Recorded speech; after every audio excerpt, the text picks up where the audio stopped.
खुदावंद के अजीम बाबरकत और जलाली नाम में आपकी सलामती हो। Welcome on JMC TV.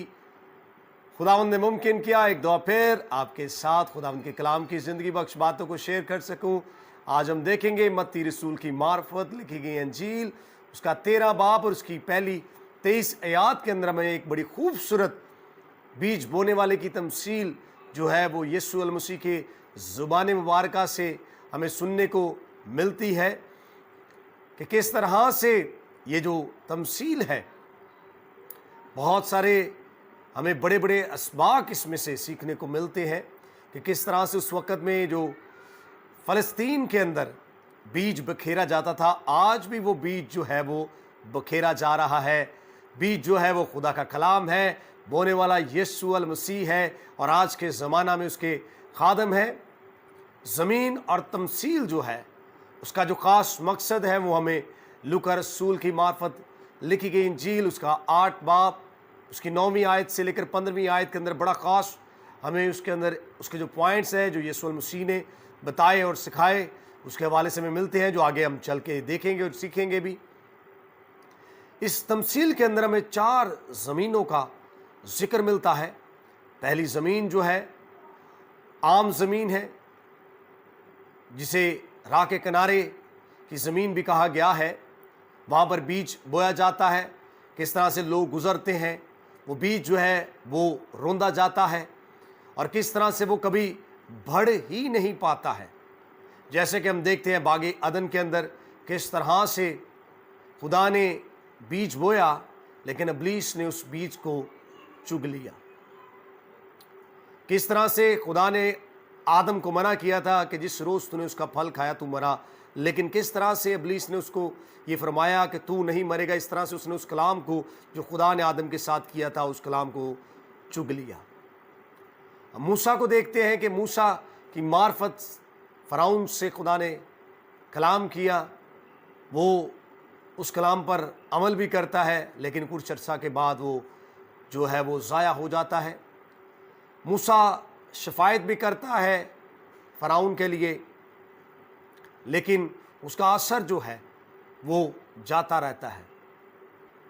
इसी तरह मेरे अज़ीज़ों, दूसरी जो ज़मीन हमें नज़र आती है वो पथरीली ज़मीन है, जो बढ़ती तो है लेकिन उसको तरी नहीं मिलती।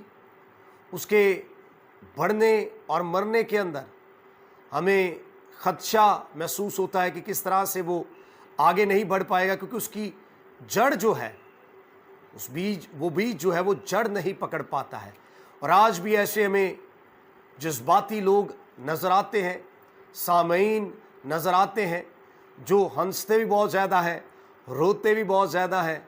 लेकिन अगर हम ईद नज़ूल से पहले पतरस की ज़िंदगी पर गौर करें तो पतरस ही भी कुछ ऐसा ही था और बहुत सारे लोग ऐसे ही हैं जो आजमाइशों में पड़ने के सबब से अपने ईमान को गंवा लेते हैं।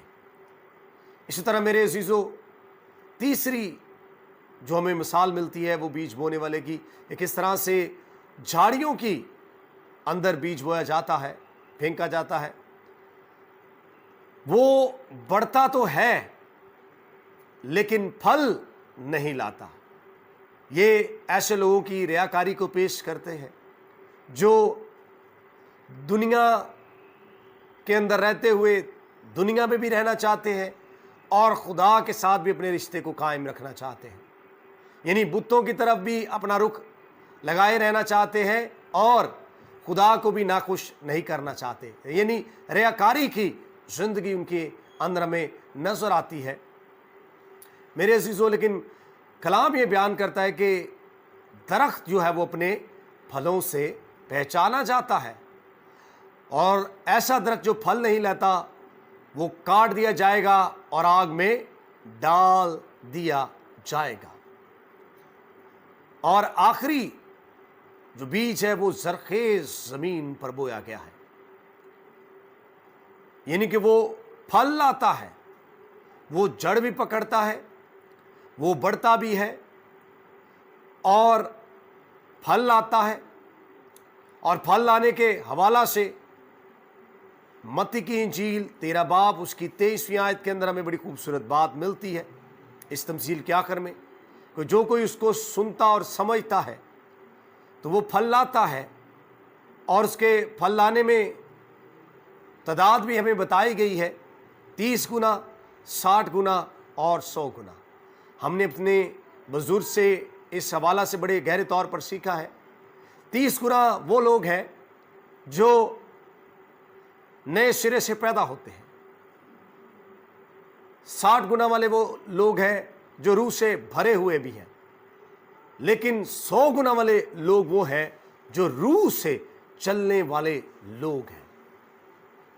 मेरे चीज़े, ऐसे लोगों के लिए मैं चाहता हूं कि हम देख सकें कि जो उस तरह से कलाम पर अमल नहीं करते हैं, क्योंकि यीशु अल मसीह ने भी हमारी ज़िंदगी के अंदर बीज बोया है। और मैं चाहूँगा कि अगर आप यूहन्ना रसूल की मार्फत लिखी गई इंजील 15 बाब, जिसमें यीशु मसीह ने फरमाया कि अंगूर का हकीकी दरख्त मैं हूँ, उसकी 4थी आयत से लेकर 6ठी आयत तक मैं आपके लिए पढ़ना चाहूँगा। बाइबल मुकद्दस के अंदर यूँ लिखा है, तुम मुझ में कायम रहो। कायम रहना बहुत ज़रूरी है। और मैं तुम में, जिस तरह डाली अगर अंगूर के दरख्त में कायम ना रहे तो अपने आप से फल नहीं ला सकती, उसी तरह तुम भी अगर मुझ में कायम रहो तो फल नहीं, कायम ना रहो तो फल नहीं ला सकते। मैं अंगूर का दरख्त हूँ, तुम डालियाँ हो, यानी मैं और आप डालियाँ हैं। जो मुझ में कायम रहता है और मैं उसमें, वही बहुत फल लाता है, क्योंकि मुझसे जुदा होकर तुम कुछ नहीं कर सकते। अगर कोई मुझ में कायम ना रहे तो वो डाली की तरह फेंक दिया जाता और सूख जाता है, और लोग उन्हें जमा करके आग में झोंक देते हैं और वो जल जाती हैं।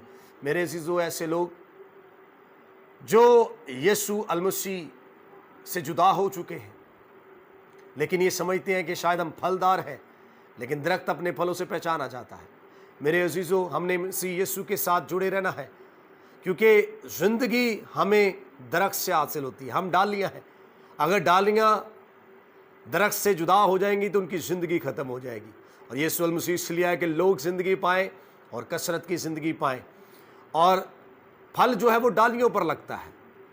और अगर डालियाँ दरख्त से जुदा हो जाएंगी, यानी मसीह से जुदा हो जाएंगी, तो हम फलदार साबित नहीं हो सकते। इसलिए मेरे अजीज़ों, हमने मसीह यीशु में कायम रहना है ताकि उसकी डालियाँ बनकर फलदार साबित हों और वो फल हमारी ज़िंदगियों के अंदर कायम रहे।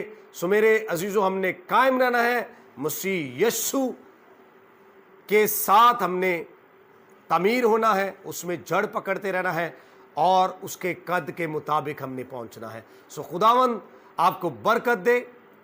आखिर में मैं आपके लिए एक हवाला पढ़ देना चाहता हूँ, लूका रसूल की मार्फत लिखी गई इंजील उसका 8 बाब। बड़ी ख़ास बात है, और उसमें लिखा है 9वीं आयत के अंदर, उसके शागिर्दों ने उससे पूछा कि ये तमसील क्या है। ये बहुत सारे लोगों को आज भी इस तमसील की शायद उस तरह से समझ नहीं आती, लेकिन यीशु मसीह के ज़ुबान मुबारक से खुद ये अल्फाज जो हैं वो अदा हुए हैं।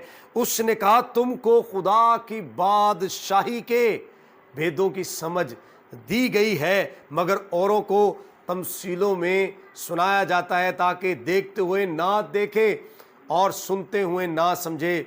वो तमसील ये है कि बीज खुदा का कलाम है, राह के किनारे के वो है जिन्होंने सुना, फिर इब्लीस आकर कलाम को उनके दिल से छीन ले जाता है। ऐसा ना हो कि ईमान लाकर निजात पाएं, और चट्टान पर के वो है जो सुनकर कलाम को खुशी से कबूल कर लेते हैं, लेकिन जड़ नहीं रखते, मगर कुछ अरसा तक ईमान रखकर आजमाइश के वक्त फिर जाते हैं।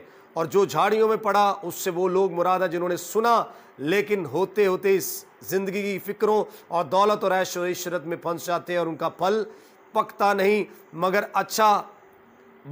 अच्छी ज़मीन के वो हैं जो कलाम को सुनकर उम्दा और नेक दिल में संभाले रहते और सब्र से फल लाते हैं। इसलिए मेरे अजीज़ों, मेरा और आपका फल कायम रहना चाहिए। सो खुदावंद आपको बरकत दे, उसका फजल और रहम आपके साथ हो। जय मसीह की।